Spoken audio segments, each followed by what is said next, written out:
একটা প্রশ্ন দিয়ে শুরু করি। আপনি কি কখনো ভেবেছেন ইবলিস প্রথম না বলার সময় তার কণ্ঠ কাঁপছিল, নাকি সে আত্মবিশ্বাসী ছিল? সে কি ভয় পেয়েছিল, নাকি সে জানত এই অবাধ্যতার ফলেই সে ইতিহাস হয়ে যাবে? কুরআন বলে, একদিন এমন একজন ছিল যে ফেরেশতাদের সাথে দাঁড়িয়ে আল্লাহর ইবাদত করত। তার জায়গা ছিল আসমানে, তার নাম উচ্চারিত হতো ইবাদতের সাথে। আর ঠিক সেই সত্তাই একটি আদেশের সামনে দাঁড়িয়ে বলেছিল, আমি এটা করব না। এই কথাটা কোনো সাধারণ কথা ছিল না। এই কথাটাই জন্ম দিয়েছিল অহংকারের, শয়তানের আর মানুষের আজকের পতনের। আজ আমরা শুনব সেই কথোপকথন, যা কোনো কল্পকাহিনী নয়, যা কোনো উপকথা নয়। এটা কোরআনের ভাষায় ঘটেছিল। আল্লাহ আর ইবলিস সামনাসামনি। সময়টা তখন এমন যখন পৃথিবী এখনও মানুষের পদচিহ্নে ভারী হয়নি।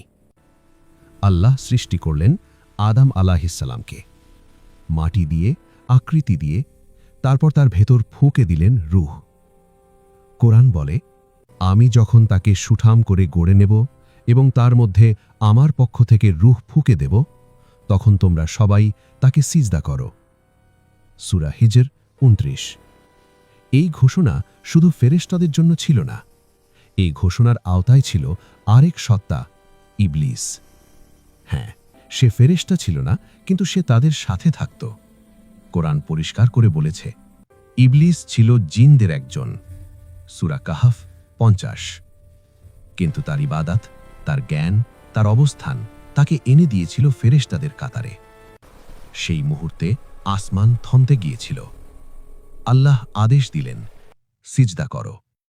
একটাও প্রশ্ন নয়, একটাও দ্বিধা নয়, সবাই একসাথে সিজদায় পড়ে গেল। কুরআন বলে, ফেরেশতারা সবাই সিজদা করল। সূরা বাকারা ৩৪। কিন্তু একটি সত্তা দাঁড়িয়ে রইল। সব মাথা নিচু, একটি মাথা উঁচু। সব নীরব, একটি অন্তর গর্জন করছে, ইবলিস। আল্লাহ প্রশ্ন করলেন। এই প্রশ্নটা ছিল ইতিহাসের সবচেয়ে ভয়ঙ্কর প্রশ্ন। হে ইবলিস, আমি যখন আদেশ দিলাম তখন তুমি কেন সিজদা করলে না? সূরা আরাফ ১২। এই প্রশ্নের উত্তরেই ইবলিসের ভেতরের আসল চেহারা বেরিয়ে এলো। সে বলল, আমি তার চেয়ে উত্তম। তুমি আমাকে আগুন দিয়ে সৃষ্টি করেছ, আর তাকে সৃষ্টি করেছ মাটি দিয়ে। সূরা আরাফ ১২। এই কথাটাই ছিল মানব ইতিহাসের প্রথম বর্ণবাদ, প্রথম অহংকার, প্রথম যুক্তি দিয়ে আল্লাহর আদেশ অস্বীকার। সে বলেনি, আমি সিজদা করব না। সে বলেছে, আমি ভালো। খেয়াল করুন, ইবলিস অস্বীকার করেনি আল্লাহকে, সে অস্বীকার করেছে আদেশকে। সে বলেনি, তুমি আমার রব নও। সে বলেছে, আমি বুঝি বেশি।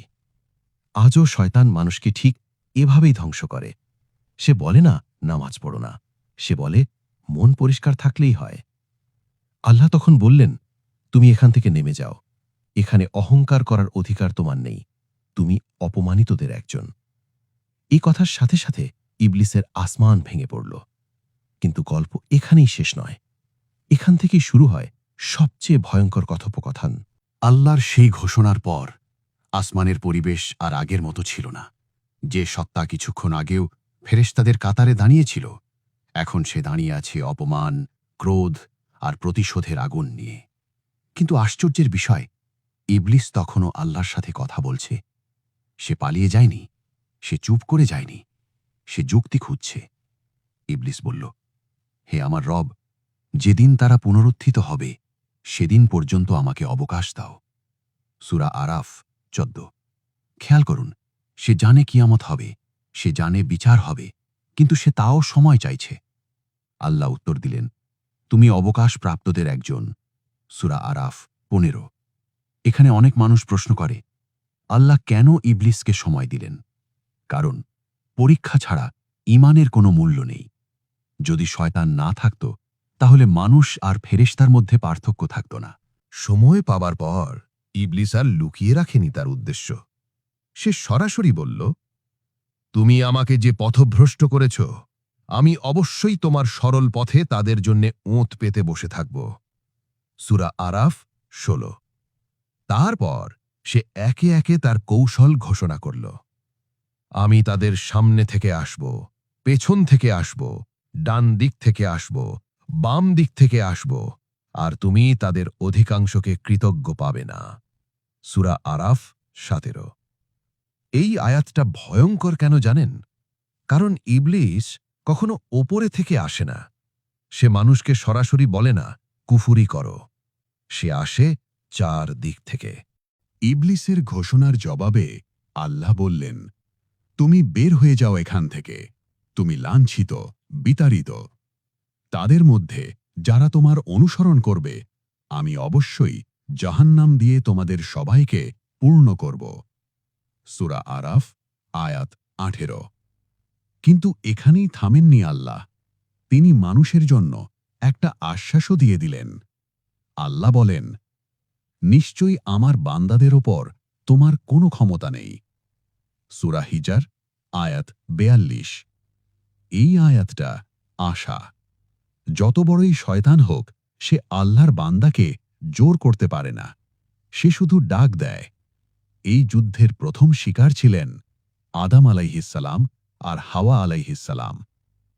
কোরআন বলে, শয়তান তাদেরকে কুমন্ত্রণা দিল যাতে তাদের গোপন অঙ্গ প্রকাশ পায়। সূরা আরাফ আয়াত 20। সে বলল, তোমাদের রব এই গাছ নিষেধ করেছেন যেন তোমরা ফেরেশতা না হয়ে যাও অথবা চিরস্থায়ী না হয়ে যাও। সূরা আরাফ আয়াত 20। দেখুন, এখানেও সে সরাসরি বলেনি আল্লাহর অবাধ্য হও, সে বলেছে আরও ভালো হও। শয়তান কোথায় থাকে? সে কিভাবে মানুষের ভেতরে ঢোকে? এই প্রশ্নটা খুব গুরুত্বপূর্ণ। শয়তান কি শুধু দূরে কোথাও থাকে, নাকি সে একেবারে আমাদের পাশেই? রসূল হযরত মুহাম্মদ সাল্লাল্লাহু আলাইহি ওয়াসাল্লাম এই প্রশ্নের উত্তর দিয়েছেন একেবারে স্পষ্টভাবে। তিনি বলেছেন, নিশ্চয়ই শয়তান মানুষের শরীরে রক্তের মতো প্রবাহিত হয়। সহিহ বুখারী, সহিহ মুসলিম। একটু থামুন।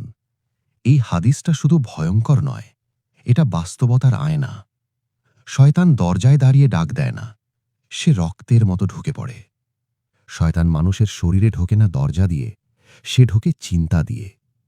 যখন আপনি একা, যখন আপনি ক্লান্ত, যখন আপনি রাগান্বিত, যখন আপনি অতিরিক্ত খুশি, যখন আপনি ইবাদতে গর্বিত, ঠিক তখনই সে সক্রিয় হয়।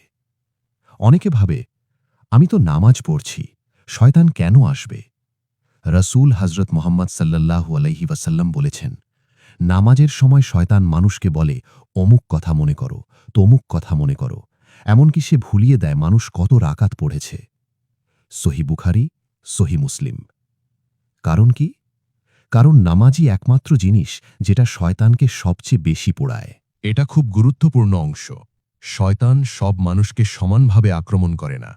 রাসূল সাল্লাল্লাহু আলাইহি ওয়াসাল্লাম বলেছেন, শয়তান সেই ব্যক্তির পেছনে লেগে থাকে যে আল্লাহকে বেশি স্মরণ করে।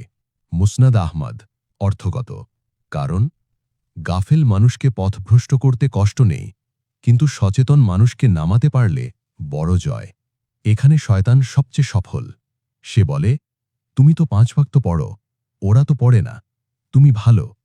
এখানেই ইবলিসের দর্শন আবার ফিরে আসে, আমি তার চেয়ে উত্তম। এই জায়গায় এসে অনেক নেক মানুষও পড়ে যায়। অনেকে জানে না, শয়তানের শুধু সে একা নয়। কোরআন বলে, তোমরা কি আমাকে ছেড়ে তাকে ও তার সন্তানদের বন্ধু বানাও? সূরা কাহফ 50।